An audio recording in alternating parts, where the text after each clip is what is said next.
Hi guys, welcome back to the channel. So आज हम लाए हैं 5 day strategy how you can manage your studies.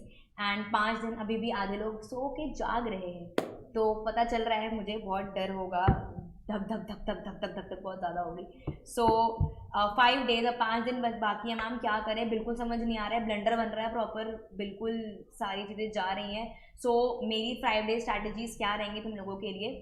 So first basic चीज़, 2 दिन आपको करना है, पहले ही उठा लो अपने 2 दिन। फर्स्ट 2 डेज आपको क्या करना है, आपको सिर्फ लिटरेचर करना है। अब लिटरेचर में कैसे करना है, जो आपका पहला दिन होगा फर्स्ट डे, आपको सिर्फ और सिर्फ वो चीज़ें करनी है, समरी गो थ्रू करनी है। ठीक है, अब हमारे पास टाइम तो बिल्कुल नहीं है, तो अब हम क्या करें, अब हम सिर्फ समरी पढ़ेंगे। ठीक है, समरी पढ़ने के बाद चैप्टर को समझना है। ठीक है, अब बहुत बहुत बहुत बच्चों के डाउट आता है कि मैम आपने बता तो दिया यार कि समरी पढ़नी है, बट समरी भी समझ नहीं आ रही है, इसको कैसे करें। तो वो पहले तो क्यों नहीं आ रही है, फर्स्ट रीजन डरे हुए हो। ठीक है, सेकेंड चीज़, तुम दिमाग में सोच रहे हो नहीं हो पाएगा। थर्ड चीज़, तुम्हें लग रहा है कि भाई इतनी जल्दी करें कैसे, सारी चीज़ें डाल ले दिमाग में एक बार में। तो ये सारे के सारे कॉन्सेप्ट हटा दो दिमाग से, जब तक ये सोचोगे ना नहीं होगा। जितना हो रहा है उतना करो। ठीक है, चाहे तुम्हारे फॉर एग्जाम्पल अगर तुम्हारे 5 चैप्टर भी कभी आते हैं, तो 5 चैप्टर में से अगर 3 चैप्टर भी हुए हैं ना, 3 चैप्टर को ऐसा दिमाग में और दिल में ऐसा डाल लो कि तुम्हें आता ही आता है। ठीक है, तो कोई नहीं यार, अगर तुम्हें लग रहा है कि एक दिन में जितना भी पढ़ा जा रहा है ना, जितनी भी समरी समझ आ रही है, समरी को भी आराम आराम से पढ़ो।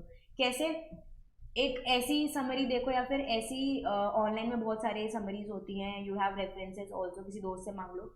इंग्लिश जिसकी स्मूथ हो, जिसकी बहुत ज़्यादा इजी इंग्लिश हो, वो वाली समरी उठाना। थोड़ी प्रैक्टिकल या फिर थोड़े रफ एंड टफ वाले शब्दों की मत उठाना समरी, बिकॉज और कंफ्यूज जाओगे। ठीक है, तो वो वाली समरी उठाओ जहाँ पे तुम्हें लगता है कि ठीक है, यहाँ पे इस जो इंग्लिश है वो थोड़ी सी ईजी है। अब उसको कैसे करना है, अब उसको किसी किसी को दिक्कत आती है इंग्लिश को समझने में। ठीक है, हर कोई, ज़रूरी नहीं होता कि हर कोई एकदम बच्चा एकदम पैदा हुआ तो एकदम इंग्लिश पढ़ के ही आया वो। ठीक है, तो what you can do is, English को एक एक पैरा उठाओ, एक एक पैरा को पहले समझो, एक दो बार रीड करो, नहीं आएगा समझ, नहीं है बिल्कुल नहीं आएगा समझ, एक दो बार रीड करो। रीड करने के बाद उसको हिंदी में ट्रांसलेट करो कि अच्छा इसमें ये कहा गया था। Ask for help from your elders, mummy papa से पूछो कि ये क्या है, थोड़ा सा कुछ समझ आ रहा है तो बताओ। दोस्त को कॉल कर लो, पूछ लो, दोस्त के साथ बैठ के पढ़ लो। मत पढ़ना प्लीज़, नहीं नहीं नहीं नहीं नहीं, बिल्कुल मत पढ़ना। तुम दोनों टेंशन में हो गए, एक दूसरे की टेंशन देते रहोगे, नहीं वो नहीं। By chance you have a proper doubt तो ही पूछो। ठीक है, वरना आई वॉन्ट सजेस्ट कि तुम दोस्तों की हेल्प लो अभी। एंड किसी एल्डर से पूछ सकते हो कि ये कोई लाइन पर्टिकुलर समझ नहीं आ रही है, बट एक पैराग्राफ पढ़ो, समझ आए ठीक है, दूसरी बार पढ़ो उसको हिंदी में ट्रांसलेट करो कि इसमें ये बोला गया था। वो भी नहीं होता तो ईच लाइन जो भी आपको लगता है वो उसको ट्रांसलेट करना शुरू हो।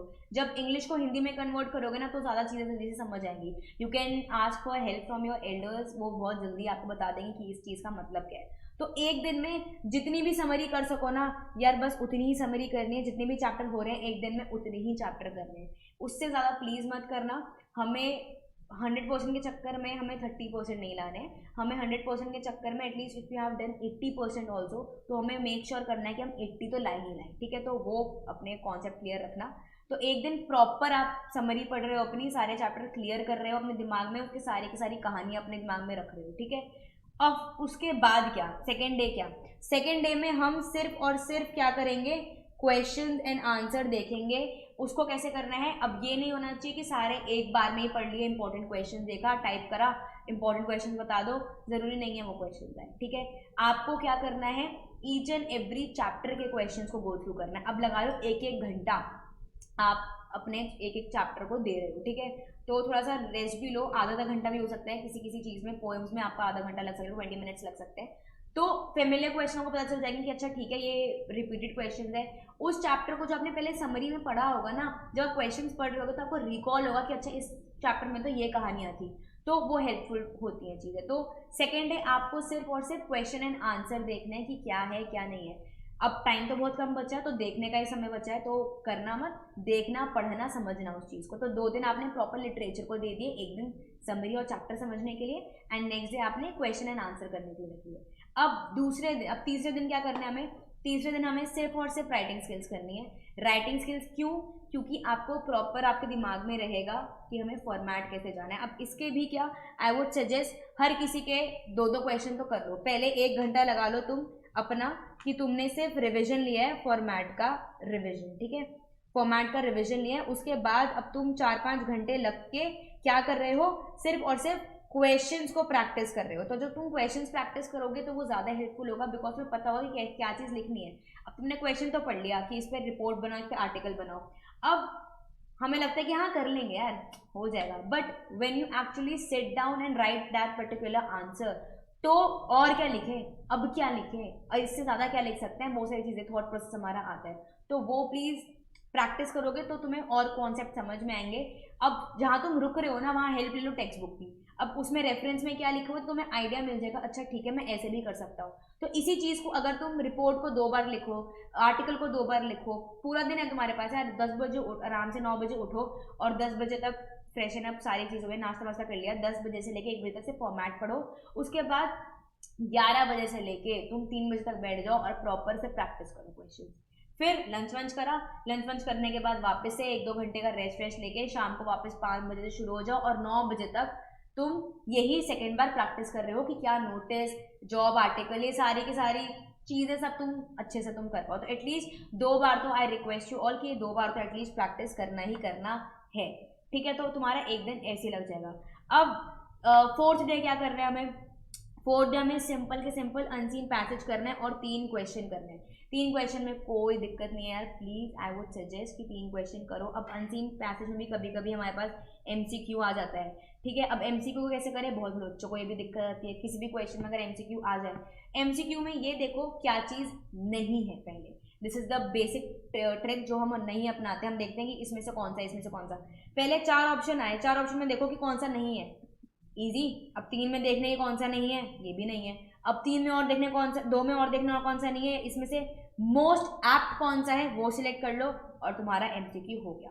तो फोकस यही रखना कि 3 तो तुम करो ही करो अनसीन पैसेज, 3 करोगे तो वो भी तुम आराम से, 4 करो तो बहुत ही वेल इनफ है, बट 3 तो मिनिमम करने ही करने हैं, तो ही जाकर तुम्हारी स्पीड बैठेगी।